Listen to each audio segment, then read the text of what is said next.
For centuries, papermaking relied on slow-growing forests. But here, in these vast sugarcane fields, a renewable alternative grows to maturity in just 12 months. We are witnessing the very beginning of a new kind of paper supply chain. Historically, the fibrous residue left after harvest was considered agricultural trash, often burned in the fields, creating massive pollution. This waste is called sugarcane bagasse, and it was a missed opportunity of enormous proportions. Today, that agricultural trash is transformed into this premium, high-bright paper. This isn't just recycling, it's industrial upcycling on a massive scale. But turning grass into paper requires overcoming significant engineering challenges. Welcome inside the Bagasse Processing Plant. This sprawling facility is designed for one purpose: taking fibrous sugarcane waste and converting it into a valuable global commodity, operating 24/7 with incredible efficiency. It starts here. The raw sugarcane bagasse arrives directly from the sugar mills. It's fibrous, moist, and frankly, looks nothing like paper. The logistics alone are immense, moving thousands of tons of this material every single day.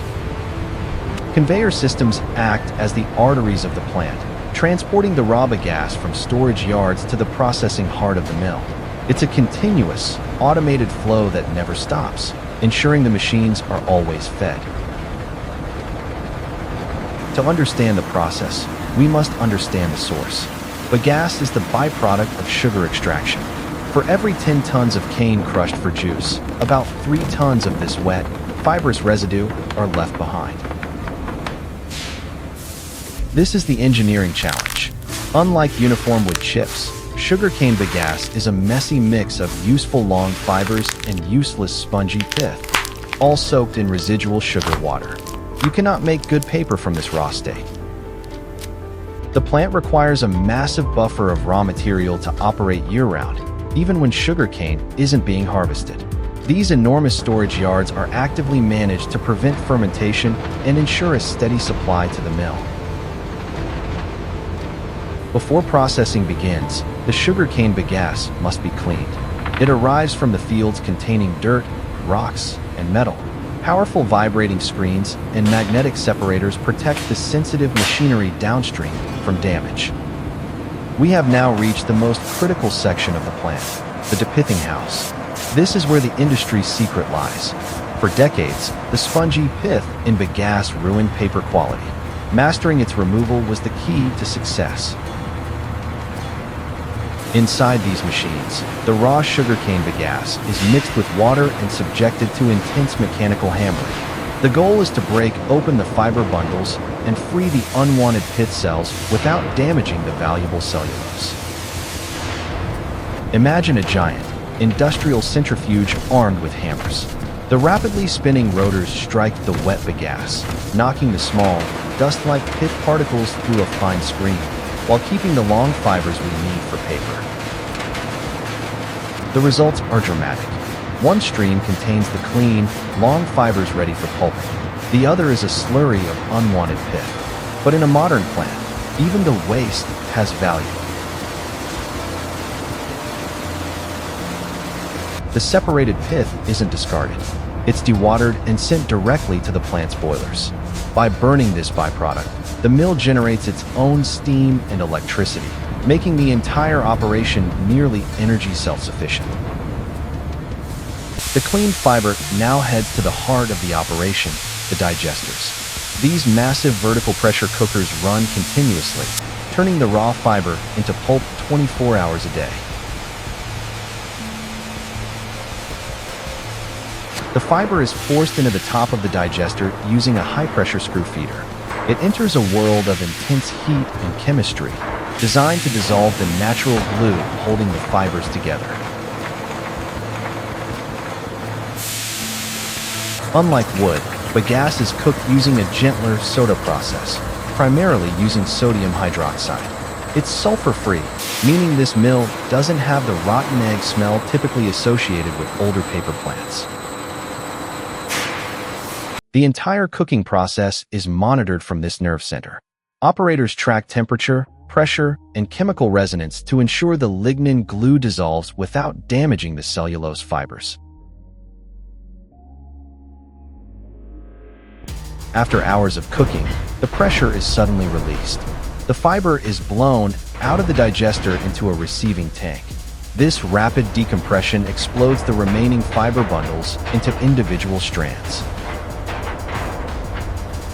The result is brown stock, a dark, fibrous slush.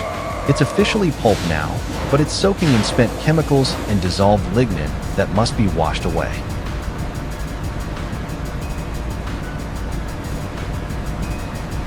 The brown stock enters a multi-stage washing process. Massive rotating drums separate the fiber from the chemical residue. The goal is to recover the chemicals and send clean fiber forward.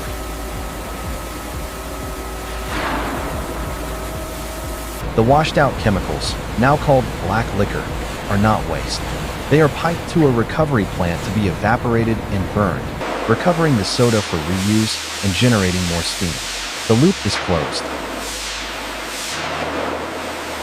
Even after washing, the pulp contains shives, uncooked knots of fiber, and fine sand that came from the field. The screening department uses centrifugal force and fine mesh to filter these impurities out. The pulp is now clean, but it's still brown. To make white paper, we need to remove the remaining lignin. It's time for bleaching.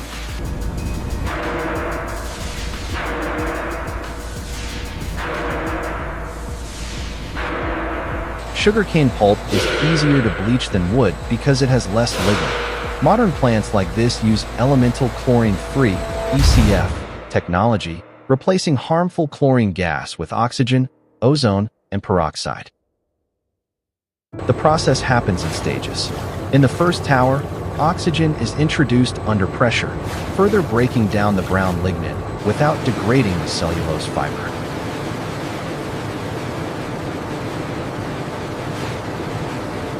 Between each chemical stage, the pulp must be thoroughly washed. Residual chemicals from one stage can interfere with the next, so these massive wash presses ensure a clean transition. In the final stages, gentle brightening agents like hydrogen peroxide bring the pulp to its final high brightness. The brown slush has been transformed into brilliant white cellulose.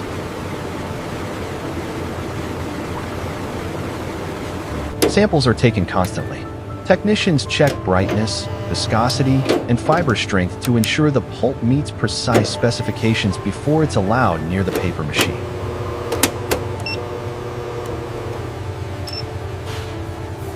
Thousands of tons of finished white sugarcane pulp sit in these high-density storage towers, ready for the final and most dramatic step, the paper machine.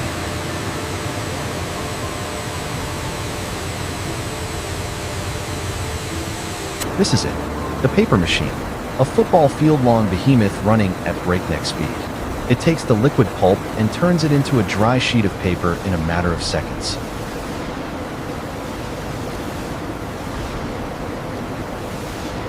Sugarcane fibers are shorter than wood fibers. To make strong paper, they are often blended with a small amount of wood pulp and passed through refiners, which fray the fiber ends so they bond together better. At the wet end, the head box sprays a precise jet of liquid pulp, which is 99% water, onto a moving mesh screen. This is where the sheet is formed.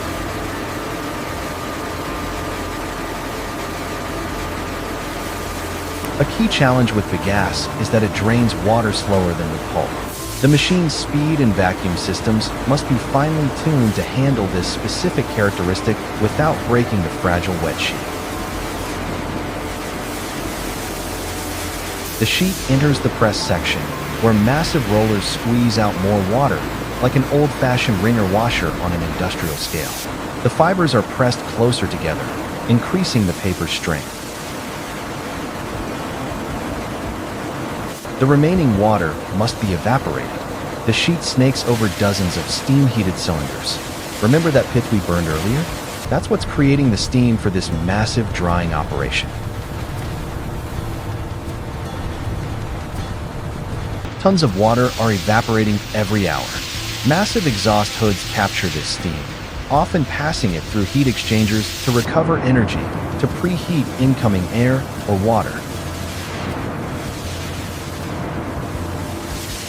To ensure ink doesn't bleed when you print on it, the paper passes through a size press, which applies a thin layer of starch to the surface, sealing the fibers.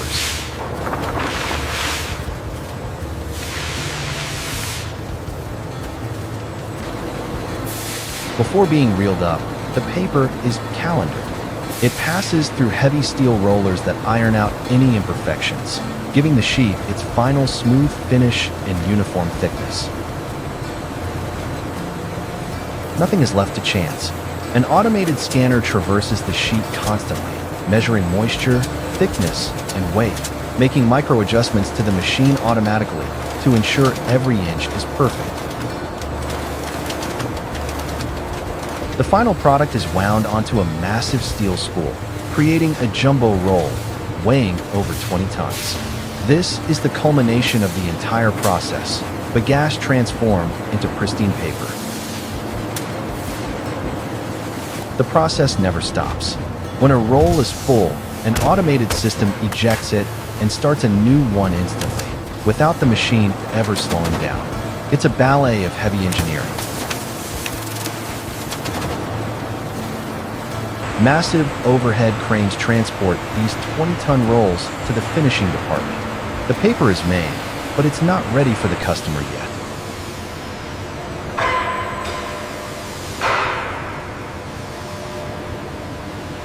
The jumbo rolls are too big for customers. The rewinder slits them into narrower widths and rewinds them onto smaller cores, inspecting the paper one last time for any defects and patching them if necessary. From here on, it's almost entirely robotics. Automated conveyors transport the rolls to the sheeting department, where they will be cut into the final sizes you buy in the store.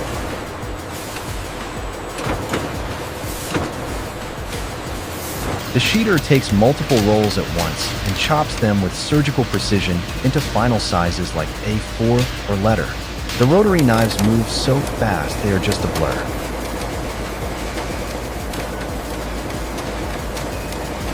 The loose sheets are stacked into counts of 500 and fed into high-speed wrappers. In seconds, a loose stack becomes a sealed ream of printer paper ready for the shelf.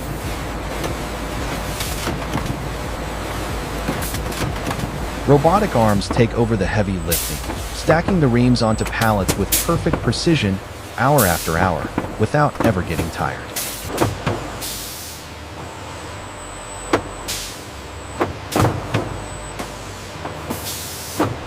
The final step is securing the load. A stretch hood machine applies a waterproof plastic layer, locking the reams onto the pallet and ensuring they arrive at their destination undamaged.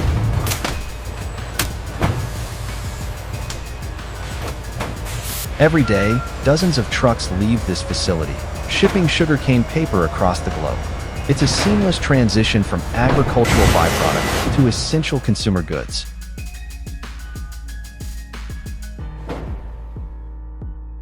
So, the next time you load your printer, check the wrapper. You might be holding the result of incredible engineering that turned a farm problem into a sustainable solution. Thanks for watching.